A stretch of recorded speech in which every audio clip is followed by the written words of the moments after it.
بسم الله الرحمن الرحيم.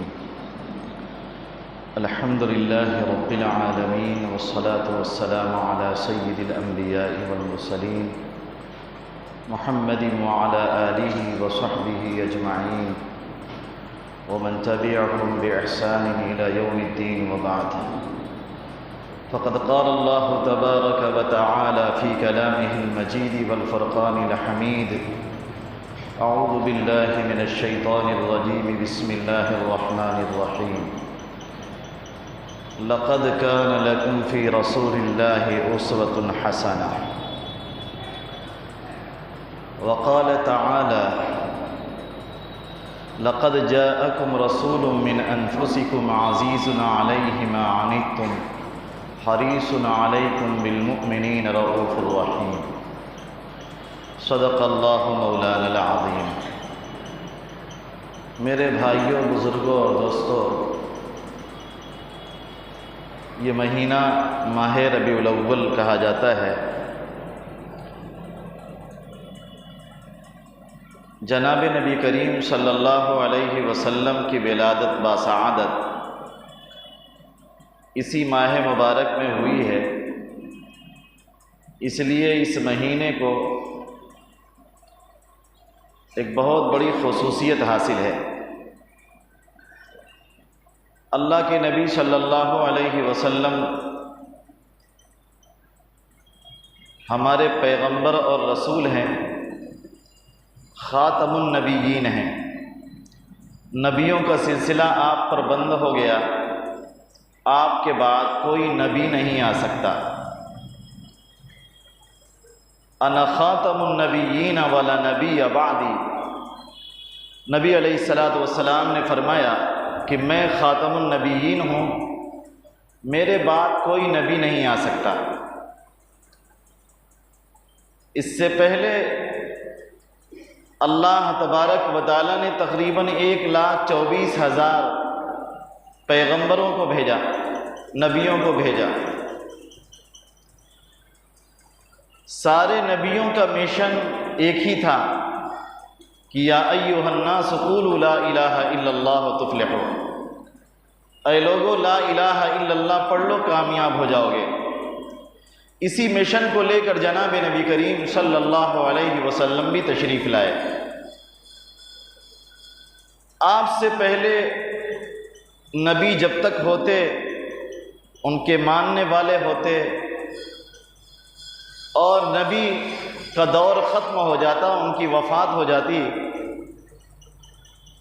تو پھر دوسرا نبی آ جایا کرتا تھا. ایسا بھی ہوتا تھا کہ مختلف خطوں میں، مختلف علاقوں میں مختلف پیغمبر اور مختلف نبی ایک ساتھ ہوا کرتے تھے.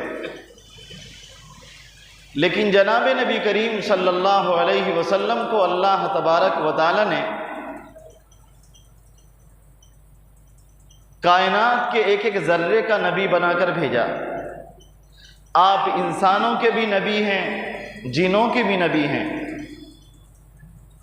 فرشتوں کو بھی آپ کی رسالت اور نبوت پر ناز ہے. جناب نبی کریم صلی اللہ علیہ وسلم کہ نبوت ایک ہماگیر نبوت تھی. آپ نبوت کے سلسلے پر مہر لگانے والے ہیں. نبوت کا سلسلہ آپ پر بند ہو گیا. اگر کہا جائے کہ نبوت ایک عمارت ہے، اس عمارت کی آخری اینٹ کا نام ہے جناب محمد الرسول اللہ صلی اللہ علیہ وسلم. آپ اگر تشریف نہ لاتے تو نبوت کامل اور مکمل نہ ہوتی. آپ تشریف لائے تو نبوت و رسالت کو کمال مل گیا. اور جناب نبی کریم صلی اللہ علیہ وسلم کا یہ رتبہ اور مقام ہے کہ آپ امام الانبیاء ہیں. تمام نبیوں کی امامت اور پیشوائی آپ نے کی ہے. بیت المقدس کا سفر ہے، تمام انبیاء اولین و آخرین وہاں پر موجود ہیں. اور جناب نبی کریم صلی اللہ علیہ وسلم نے 2 رکعت انہیں نماز پڑھائی ہے. اس نماز میں بحیثیت امام ہم سب کے آقا جناب نبی کریم صلی اللہ علیہ وسلم تھے.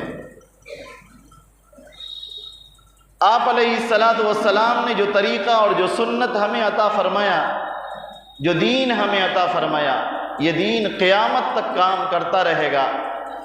اور جو لوگ بھی کامیاب ہونا چاہتے ہیں دنیا میں یا آخرت میں، ان کی کامیابی کا واحد حل یہی ہے کہ وہ اللہ کے نبی صلی اللہ علیہ وسلم کی رسالت و نبوت پر ایمان لے آئیں۔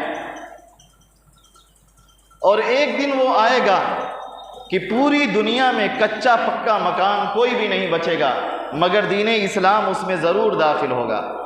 اللہ تعالیٰ نے قرآن میں بیان فرمایا کہ جن کو کتاب کا علم دیا گیا لَيُؤْمِنُنَّ بِهِ قَبْلَ مَوْتِهِ، حضرت عیسیٰ علیہ السلام کی وفات سے پہلے سارے لوگ ایمان لے آئیں گے۔ یہ کب ہوگا؟ جب عیسیٰ علیہ السلام آسمان سے نیچے زمین پہ تشریف لائیں گے۔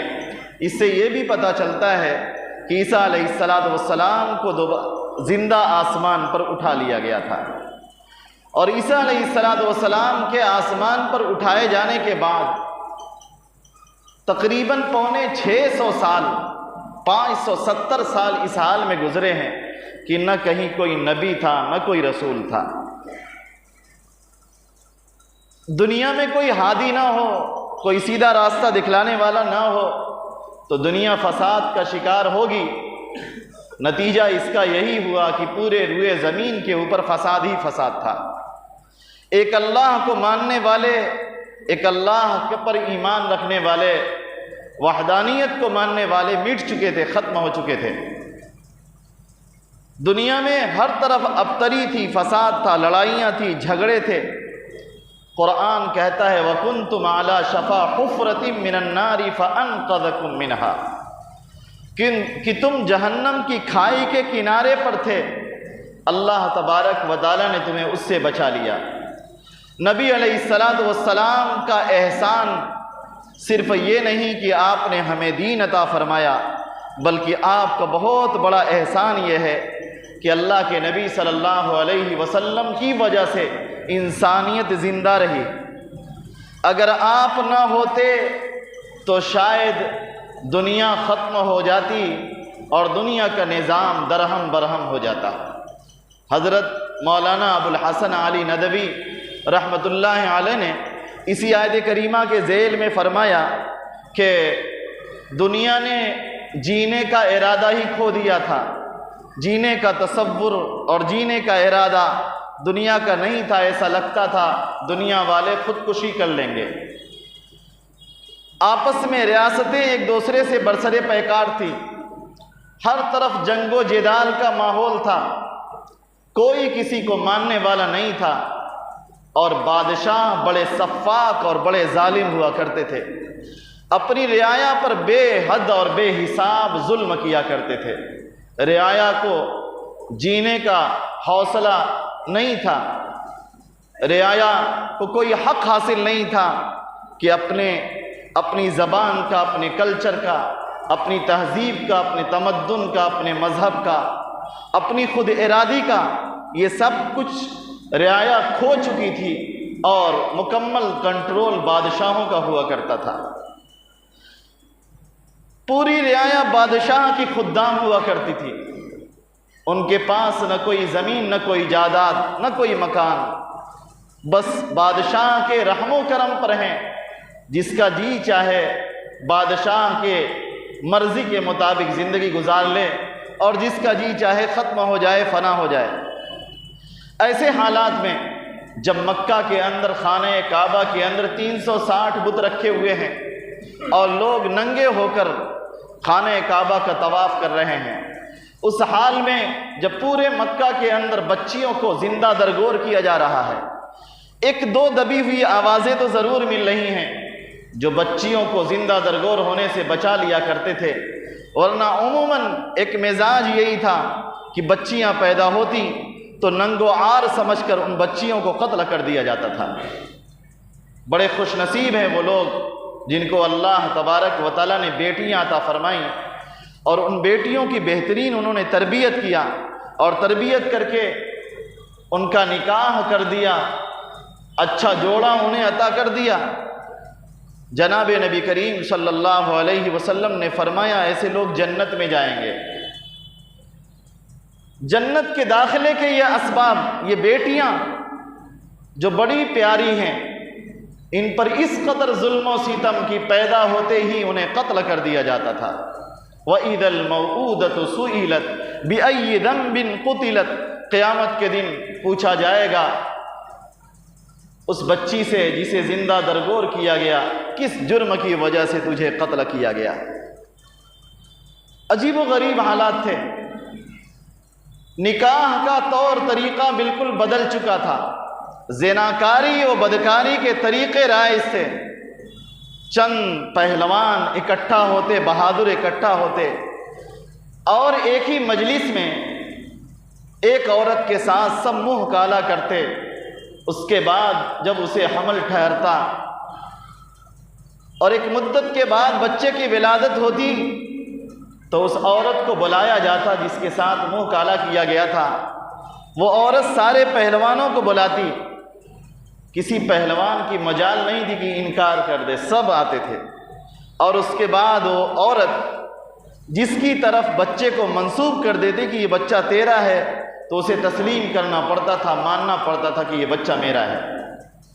لوگوں نے اپنی خواہشات کے مطابق طرح طرح کے بت تراش لیے تھے، انہی کو اپنی آرزوؤں کا اور اپنی خواہشات کی تکمیل کا وہ مظہر سمجھتے تھے۔ ان کے سامنے اپنی مرادیں اور اپنی حاجتیں رکھتے تھے۔ اگر انہیں کوئی سفر درپیش ہوتا تو فال کا تیر نکالا جاتا، بتوں کے نام پہ طرح طرح کے چڑھاوے چڑھائے جاتے۔ اگر اونٹنی کے یہاں چند بچے پیدا ہو گئے اس کو بتوں کے نام پر چھوڑ دیا جاتا تھا۔ بڑی خرافات تھی۔ دین اور مذہب نام کی کوئی چیز دنیا میں نہیں بچی تھی۔ دنیا سے دین و مذہب بالکل مٹ چکا تھا، ختم ہو چکا تھا۔ ایسے حال میں اللہ تبارک و تعالی نے ہمارے پیغمبر جناب نبی کریم صلی اللہ علیہ وسلم کو مبعوث فرمایا۔ اللہ کے نبی صلی اللہ علیہ وسلم کی بعثت اور نبی علیہ السلام کی محنت، آپ کی قربانیاں اور آپ کی قربانیوں کے نتیجے میں پوری دنیا میں پھیلے ہوئے مسلمان، یہ سب سے بڑا ثبوت ہے کہ جناب نبی کریم صلی اللہ علیہ وسلم رسول برحق تھے۔ ایک ایسا ماحول جس ماحول میں ایک اللہ کا نام لینا سب سے بڑا جرم تھا۔ وَمَا نَقَمُوا مِنْهُمْ إِلَّا أَن يُؤْمِنُوا بِاللَّهِ الْعَزِيزِ الْحَمِيدِ۔ یہ لوگوں کو سزائیں اس لیے دیا کرتے ہیں، ان سے بدلے اس لیے لیا کرتے ہیں کہ وہ ایک اللہ کا نام کیوں لیتے ہیں۔ ایک اللہ کا نام لینا جہاں پر مشکل، ایسے حالات میں جناب نبی کریم صلی اللہ علیہ وسلم نے کس طریقے سے محنت کیا ہوگا، کیسے لوگوں تک دین پہنچایا ہوگا۔ وہ عرب جن پر کوئی حکومت کرنے کے لیے تیار نہیں تھا، وہ کسی کے ماتحت نہیں تھے، عرب کبھی کسی کے غلام نہیں ہوئے، بڑے بہادر اور بڑے جری تھے اور بڑے صفاق اور بڑے سنگ دل تھے۔ ان کے یہاں نام بھی ایسے ملتے ہیں جس سے بہادری ٹپکتی ہے۔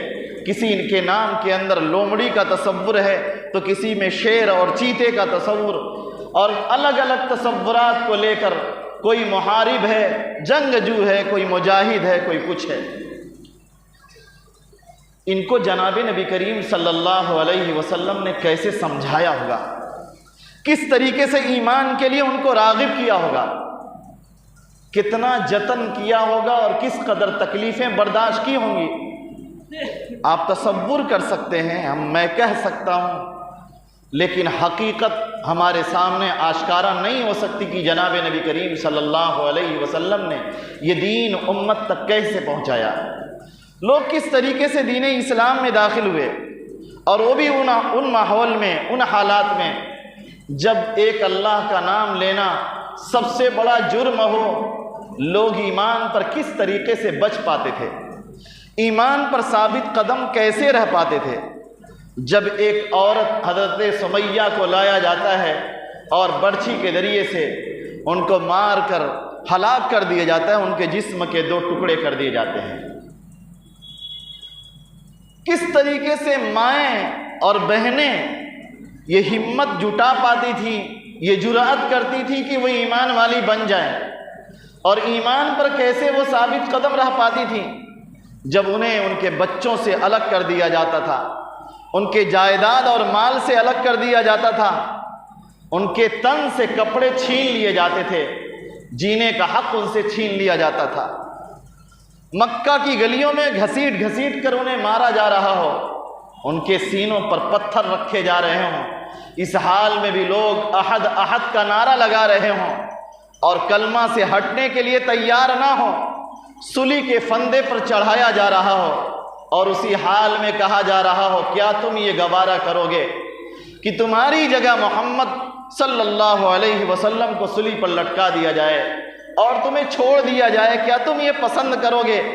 وہ صحابی کہتے ہیں مجھے تو یہ بھی گوارا نہیں کہ جناب نبی کریم صلی اللہ علیہ وسلم جہاں موجود ہیں وہاں انہیں ایک کانٹا چبھ جائے، مجھے یہ بھی گوارا نہیں، مجھے یہ بھی پسند نہیں۔ اور اسی حال میں محبت کے ساتھ سلی کے فندے کو چومتے ہیں اور کہتے ہیں ایک جسم کیا 1000 جسم ہو تو وہ بھی جناب نبی کریم صلی اللہ علیہ وسلم پر فدا کرنے کے لیے تیار ہو۔ اس پر رو رہے ہیں کہ ایک ہی جان ہے، میرے آقا کے لیے یہ جان ایک مرتبہ لی جائے گی، ایک مرتبہ کیا اگر میرے پاس 1000 جانیں ہوں تو 1000 مرتبہ میں قربانی دینے کے لیے اور جناب نبی کریم صلی اللہ علیہ وسلم کے لیے اپنے خون کا نذرانہ پیش کرنے کے لیے تیار ہوں۔ کیسے لوگ تھے؟ اللہ تبارک و تعالیٰ نے جناب نبی کریم صلی اللہ علیہ وسلم کو کیسی جماعت عطا فرمائی تھی، کتنے عظیم صحابہ تھے اور کتنے عظیم ہمارے پیغمبر تھے صلی اللہ علیہ وسلم۔ اللہ تبارک و تعالیٰ نے بڑی تعریفیں فرمائی ہیں جناب نبی کریم صلی اللہ علیہ وسلم کی۔ جو آیت کریمہ میں نے آپ کے سامنے پڑھی ہے اس کا ترجمہ سن لیجیے، آئندہ مزید سن لیں گے انشاءاللہ۔ اس آیت کریمہ میں اللہ تبارک و تعالیٰ نے فرمایا لَقَدْ جَاءَكُمْ رَسُولٌ مِّنْ أَنفُسِكُمْ، تمہارے پاس ایک پیغمبر آیا جو تمہیں میں سے ہے۔ اس کے 3 مطلب بیان کیے گئے، تم میں سے ہے یعنی بنی ہاشم سے ہے، قریش سے ہے، بنی کنانہ سے اللہ تبارک و تعالیٰ نے قریش کو چنا اور قریش میں بنی ہاشم کو، اور بنی ہاشم سے اللہ تبارک و تعالیٰ نے جناب نبی کریم صلی اللہ علیہ وسلم کو منتخب کر کے رسول اور نبی بنایا۔ تو عربوں پر یہ احسان ہوا کہ اللہ تبارک و تعالیٰ نے عربوں کے اندر بنی اسماعیل کے اندر نہ کہ بنی اسرائیل میں انہی میں سے ایک پیغمبر اور رسول عطا فرمایا۔ دوسرا مطلب یہ بھی بیان کیا گیا لَقَدْ جَاءَكُمْ رَسُولٌ مِّنْ أَنفُسِكُمْ یعنی من بنی آدم، تمہارے پاس ایک پیغمبر آیا جو بنی آدم میں سے ہے، یعنی وہ انسانوں میں سے ہے، بشر ہے، ملک نہیں ہے، وہ بشر ہے، نور نہیں ہے، بشر ہے۔ اللہ تبارک و تعالیٰ نے انہیں بشر بنایا لیکن نورانی صفات عطا فرمائی۔ ایک تیسرا مطلب بیان کیا حضرت فاطمہ اور حضرت عائشہ رضی اللہ تعالی عنہ فرماتی ہیں لَقَدْ جَاءَكُمْ رَسُولٌ مِّنْ أَنفُسِكُمْ کہ تمہارے پاس ایک پیغمبر آیا جو بڑا نفیس ہے، بڑا عمدہ ہے۔ اس کی نفاست و لطافت کا کیا کہنا، اس کے حسن و جمال کا کیا کہنا کہ حضرت عائشہ فرماتی ہیں تمہارا سورج تو دن میں طلوع ہوتا ہے وَشَمْسِ تَطْلُعُ بَعْدَ الْعِشَاءِ، اور میرا سورج عشاء کے بعد طلوع ہوتا ہے۔ تو بڑے انوار تھے اور بڑے کمالات تھے جناب نبی کریم صلی اللہ علیہ وسلم کے اندر۔ اللہ تبارک و تعالی ہمیں اپنے آقا حضرت محمد الرسول اللہ صلی اللہ علیہ وسلم کی سچی محبت اور سچی عقیدت عطا فرمائے اور آپ کی سنتوں پر ہمیں چلنے کی توفیق عطا فرمائے۔ وآخر دعوانا ان الحمد للہ رب العالمین۔